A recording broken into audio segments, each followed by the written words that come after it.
Bueno, continuamos entonces con nuestro estudio de la conciencia.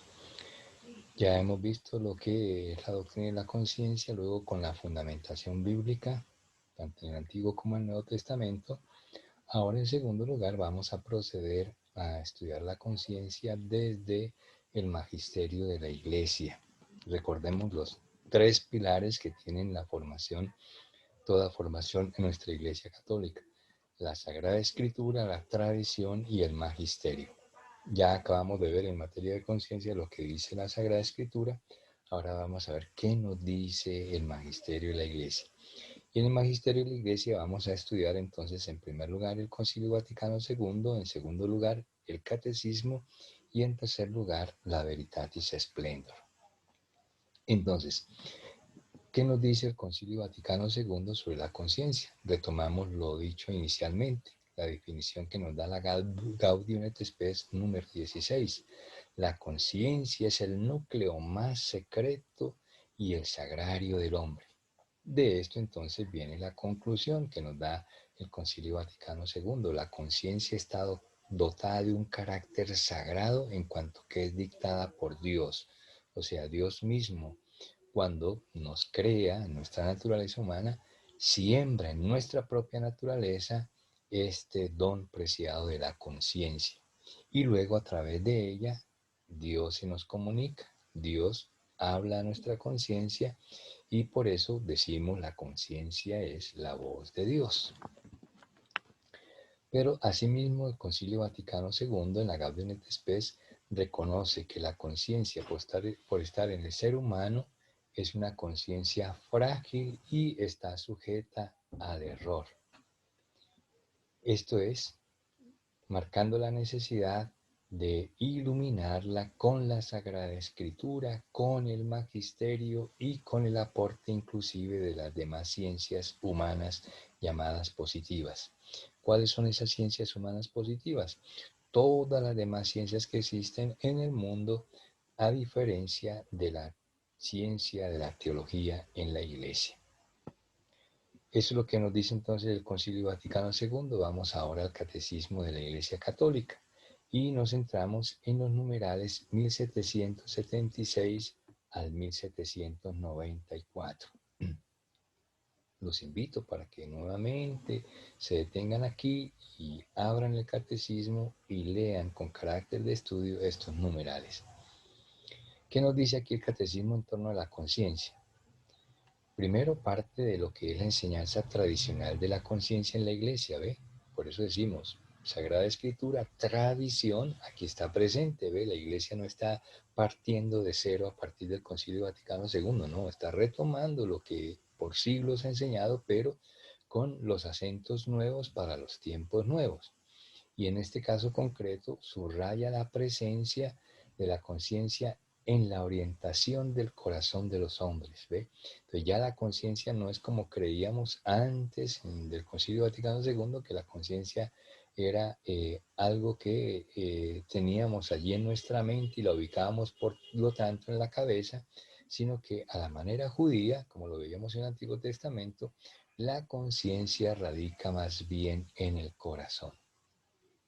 De esta manera, entonces, el catecismo enfatiza la relación que hay entre la conciencia con la dignidad de la persona. Esa es otra novedad que nos manifiesta el catecismo en la Iglesia Católica.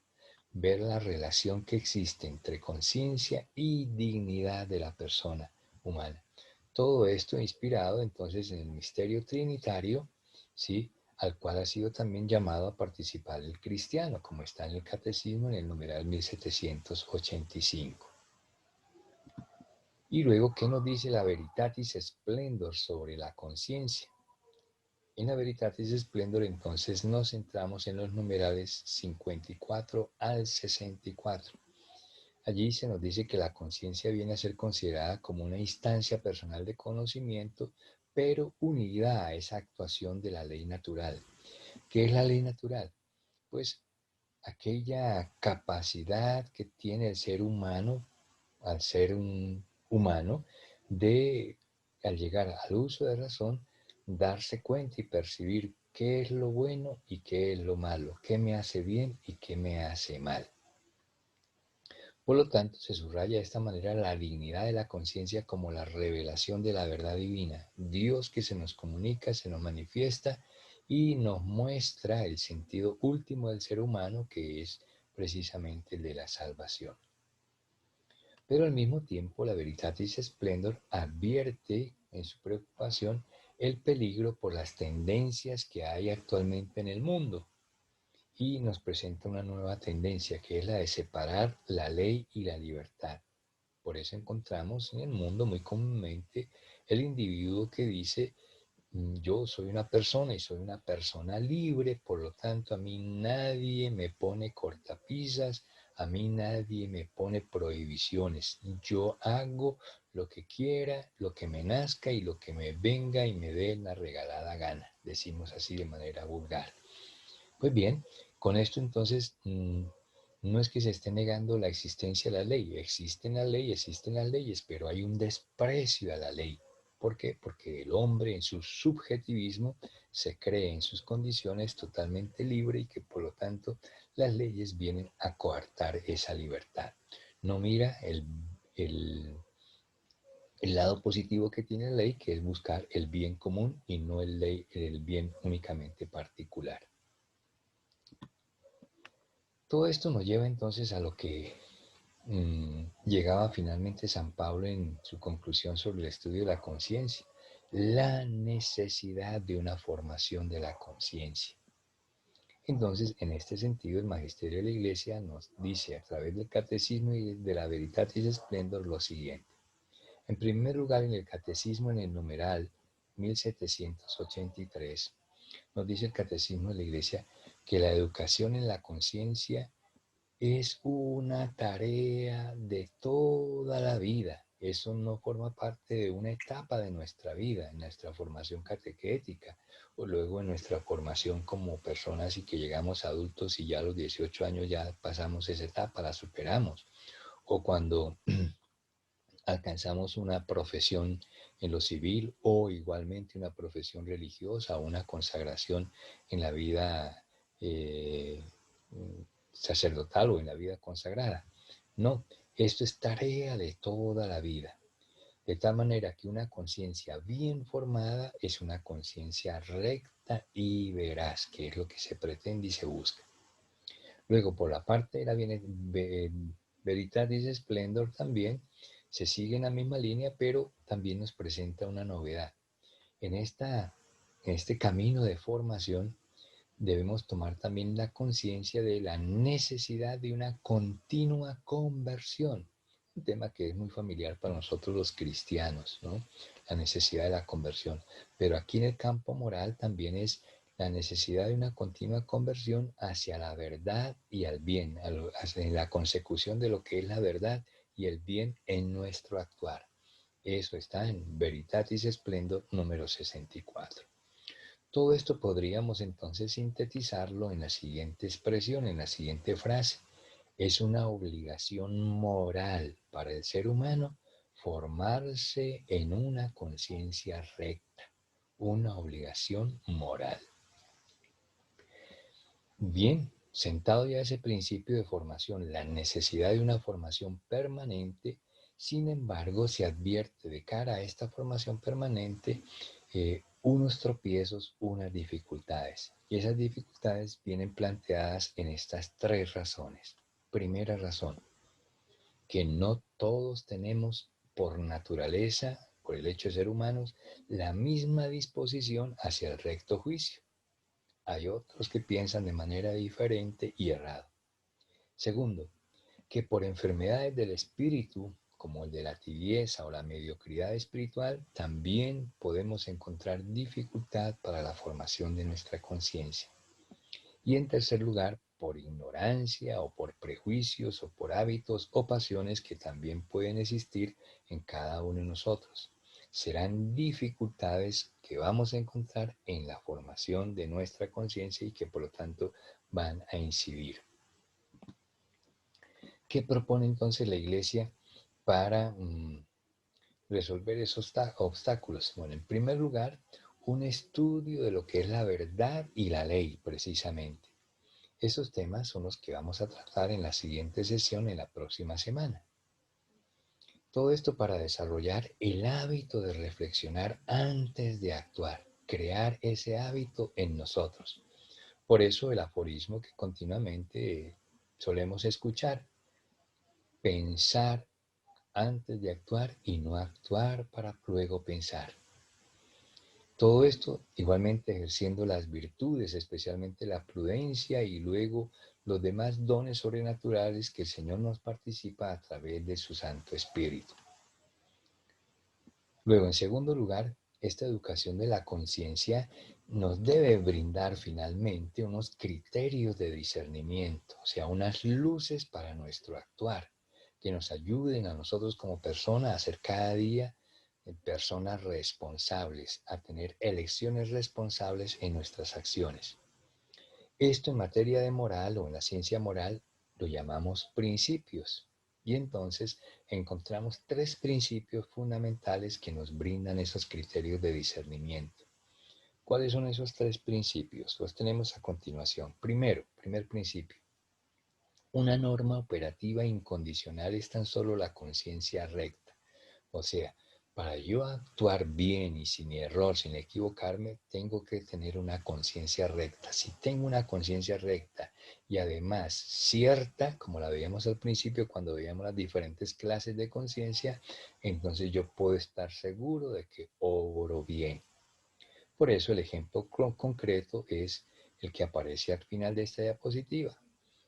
Haz el bien y evita el mal, como una especie de consejo. ¿Ve? Que de alguna manera nos dicta la propia razón, nuestra propia naturaleza cuando empezamos a hacer uso de razón. Y después nos la repiten nuestros padres, primero formadores, y luego nuestros catequistas, y luego nuestros formadores a través de toda nuestra vida. Haz el bien y evita el mal. Segundo principio. Nunca es lícito actuar, o sea, nunca me es permitido actuar contra la propia conciencia cuando ésta es indudablemente cierta. O sea, cuando yo estoy seguro de que lo que hago es el bien, obro de acuerdo a esa conciencia y nunca me voy a equivocar. Por eso continuamente defendemos eso. En conciencia yo creo que estoy haciendo el bien. Tengo plena conciencia de que esto es lo favorable, esto es lo bueno, entonces por eso obro. Nunca puedo obrar, actuar en contra de mi propia conciencia y sobre todo cuando ésta es correcta y es cierta. Tercer principio. Nunca es lícito actuar con una duda práctica, o sea, nunca me es permitido actuar cuando yo tengo una duda en mi conciencia para obrar, o una conciencia que está en el error, pero que puedo igualmente vencer a través de una consulta, a través de una investigación, a través de una pregunta a una persona que me pueda ayudar. Sobre todo cuando se trata en cuestiones de cierta gravedad, como por ejemplo, recurrir a la esterilización con dudas acerca de sus consecuencias. Entonces hay una duda errónea, pero vencible. ¿Por qué vencible? Porque yo puedo consultar y al consultar puedo tener claridad. Y entonces me va a dar luz si lo hago o no lo hago. Por eso me dice el principio, nunca es lícito actuar en duda práctica. Y así lo dice formalmente el principio de manera sencilla. Nunca actúes cuando tenga duda. En la duda, nunca actuar. Para cerrar este tema de la conciencia, entonces traemos a colación y enmarcamos, como aparece aquí en el color verde, esta exhortación y compromiso que asumen nuestros pastores, los obispos, en este documento. ¿Qué documento es? Su sigla es SD. ¿De cuál se trata? A ver si atinaron. El documento de Santo Domingo, que corresponde a una de las conferencias del episcopado latinoamericano, de los cuales tenemos los documentos bases que son Medellín, luego Puebla, luego del tercero Santo Domingo y el cuarto, el último, de Aparecida.